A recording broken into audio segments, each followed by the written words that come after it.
How's it? So, the great problem in photography, of course, is trying to make mundane objects look extraordinary. Now, I'm sure at some point you've been walking around with your camera going, oh, right? And you're photographing things that other people are overlooking, and you're going, wow, I'm really pushing the boat. I'm doing well here because I'm starting to see the world as a photographer.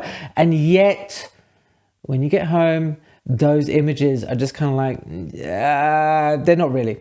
I did the same. I had the same problems. I think I was so clever, but those images were dull, and they were like, I look back at them and go, oh, what are you thinking, Alex? The new lens is not going to sort this out. New processing technique is not going to solve this. What we need to do is to give you the fundamentals of a visual way of expressing yourself with ideas that you can implement, suggestions that you can try. And all of these things, I guarantee you, even if you do one of them, is going to elevate your image into something that people want to spend time looking at. What do you think the biggest issue with most photographers is? It's them standing up when they take photographs. If you go to a workshop, right, you walk around where everybody is standing upright, which means everybody's camera is at the same level that we see the world at. How boring is this, right? The first thing you'd like to do when you see something that's different is photograph it from an angle that is not usual. When you do this, you throw off the viewer's perception a little bit. You kind of go, whoa, and they will stop and wonder why you are photographing this thing in a certain way. And of course, when you do this, you can impart a feeling to it. Now, if you look at this photograph of John F. Kennedy, he's been photographed from below. The building looms over him, right? It's the weight of presidency, although I believe this was prior to his presidency. And that makes you feel a certain way about the photograph. Conversely, when you look at Elliot Erwitt's images, he's gotten down on the dog's eye level. How different does this feel when you start seeing the world at this place? This is such an easy thing to do. I don't know why more people don't do it. It really upsets me, as you can probably tell. So the next time you're out there, experiment with taking pictures from on high, from on low. Look at a thing that you see and challenge the way that you photograph it. A good technique that you can do, or exercise rather, is to photograph a tree. Go and photograph a tree, one solitary tree, in as many different ways as you can possibly imagine. Think about the last time you were somewhere where you kind of went, oh, I just wish the light was so much better. Or conversely, you kind of went, oh, the light here is amazing, right? I must take photographs. And you kind of were tapping into the very thing that often people overlook when they are taking photographs of mundane objects, is that the light plays such an important role in how that thing looks. Imogen Cunningham's photographs of daisies, lilies, that kind of all those flowers and things, they have a luminous feel to them. That they have a softness because of the way she's lighting them. And then you look at Robert Mapplethorpe's flowers, and they feel very different because of the way that he's lighting them. Light influences so much the way that an object looks and feels. So don't be afraid to test things up, to try things out, to come back if you have the opportunity to photograph things in different types of light. Even playing around with the white balance on your camera. There's this obsession within digital especially, that everything needs to be perfect. It needs to be super sharp. The white balance needs to be spot on, all that sort of stuff. But what happens when you just change the white balance up? How does that impact the feel of the image? Pete Turner is well regarded for his color photography. It is amazing. But it was created with the assistance of filters and all this kind of stuff. This didn't just come out of camera. He manipulated the image to create these feelings, and you can do this too. So long as you understand the feeling that the color is going to change. And if you're not familiar with, the color wheel and all that kind of stuff. Go with your gut. How does this color make you feel? That's the important thing. Listen to your soul.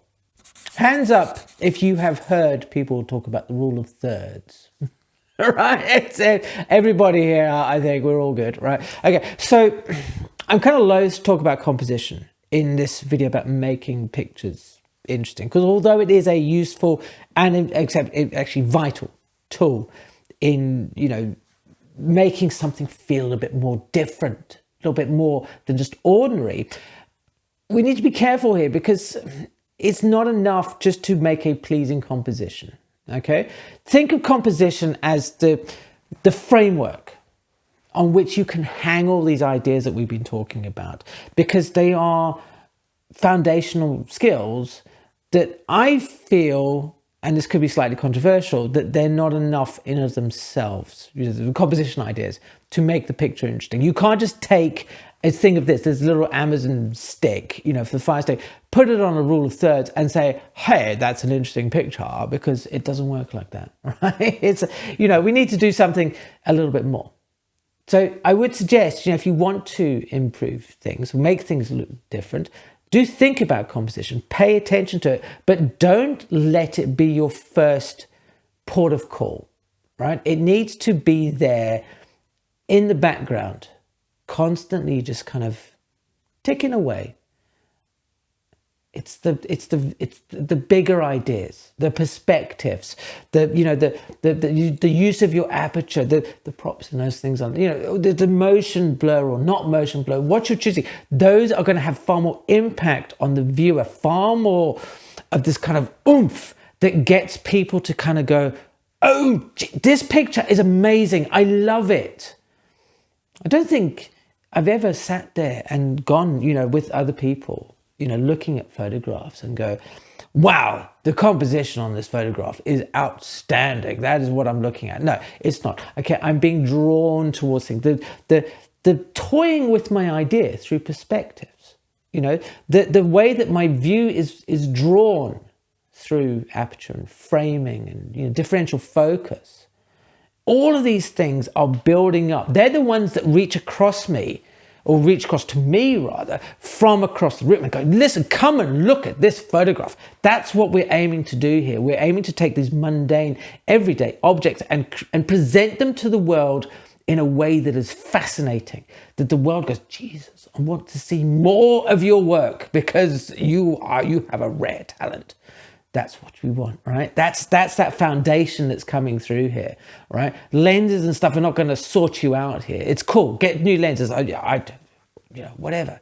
But they're not going to solve your problems. Spend a day, a week, however long, trying out some of these ideas, seeing how they improve your photographs. You're already starting to see the objects around you in a whole new way. Start to photograph them using these foundations, and people are going to say, your photographs are beautiful. How often have you been told, about using aperture, that, use aperture to isolate a subject and, big depth of field for a landscape and all those kind of things. And it's a bad way of thinking about aperture. Aperture is a creative tool that you should be employing. And if you haven't seen it already, I'll link to an aperture video at the end of this where it talks about mastering aperture. But there's a photographer called Anton Corbijn who I adore, and he uses a lot of what's called differential focus. So this is where a part of the image is deliberately out of focus to create a feeling of depth. Now, I got this because, I used to watch lots of music videos back when I was, a teenager. And in the 90s, alternative videos did this, and cross-processing, right? So look at how that kind of, influences all sorts of things. But those are techniques that you can use to create something a little bit different from an everyday object. We're all familiar with those, macro shots of a shallow depth of field images, but try differential focus, because when you use that differential focus, you can employ that as a way of framing things. That's a compositional technique of, isolating a thing in the frame of the image by putting things around it and stuff. And that's such a simple way of creating a different looking image from something that's fairly mundane. I do it all the time in my wedding photography, where there are objects in front and I'm shooting through things. It's just little techniques like this that you can employ that don't take much effort, that will really make your pictures just stand out, be something a little bit different. Are you familiar with Star Wars? Okay, I'm sure, I'm sure you're familiar with it, right? Okay, because who isn't, right? And there'll be somebody in the comments below who says, I'm not familiar with Star Wars, or Star Wars sucks, but okay, there's a whole thing. But I used to play with my little Star Wars figures, back in those little Kenner guys. We'd have little, things out in the garden and stuff. And it never occurred to me to photograph these things. Although I was, 8, so it was a bit early for photos.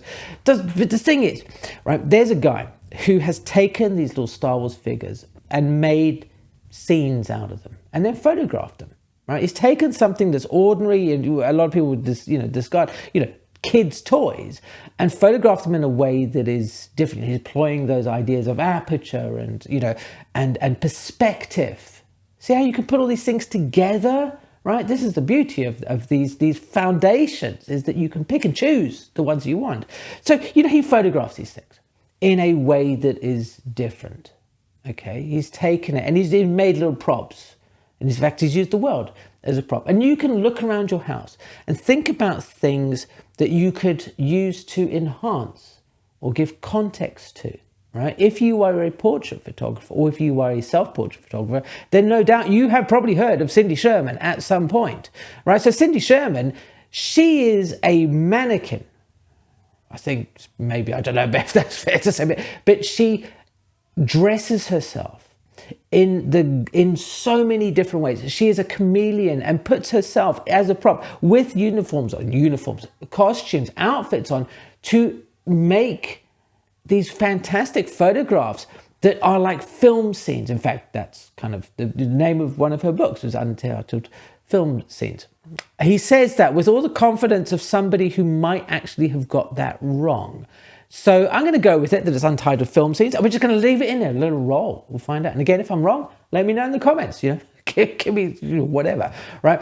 But these are the things, right? So look at props, look at context, look at things that you can add in to that picture to make it feel a bit more interesting. It just at a very basic level, and it can be quite twee, but it's the idea that popped into my head. So, maybe I should wear a twee hat. An apple tree with a basket of apples at the bottom of it. Okay, it's a bit of a context and whatever, and you could probably go further with it. But these little things, get away from just this idea of it's enough. We're not all William Eggleston or Stephen Shaw or these sort of people, right? Sometimes we need a little bit of help. And Eggleston and Stephen Shaw, they're all kind of, photographing the mundane. And they seem to have a knack for finding the mundane and just things. And sometimes those photographs work, and I find them very interesting. And sometimes they're just what is this? Okay, I'm not seeing a photograph here. Maybe it's because I'm not arty enough or something, but it was get in there.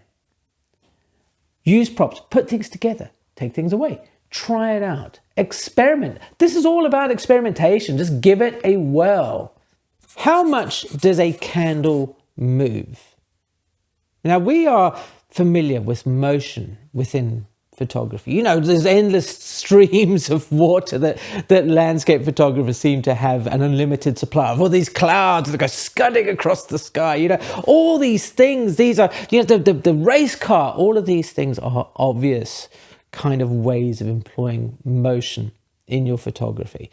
But of course, there are things all around us that move, but we really don't think about them as moving. There is this selection of extremely interesting photographs where the candle has just been allowed to burn down. That the movie has been allowed to play out on the silver screen over its entire length. That the exposure is as long as the film, right? These are kind of ways of mixing things up a little bit, trying things out. Go beyond this idea that, a race car needs to be photographed in a certain way, or, children to be playing and stuff. When you start employing longer or shorter shutter speeds, you're starting to see the world in a way that is different, unusual, wonderful, because we're tapping into that beauty that photography has, is to show us the world. Do you remember we were talking about like the perspective, getting off our eye lines? It's this kind of stuff. This is why your photographs are kind of falling a little bit flat when you are photographing the thing, because we're not employing some of the beauty that is inherent in the technique of photography. So try this thing out. What happens if you photograph your own candle or something, over a long period? What happens if you photograph something that's moving at a very sharp, fast shutter speed? There's a wealth of information out there about using shutter speed to create things that are just amazing and kind of cool, and will elevate your photograph to something that's just going to go, oh, that's so much better than just a picture of whatever it is. Now, to start mastering aperture and all of that sort of good stuff, click on this video over here. Thank you ever so much for watching, and I will see you again soon.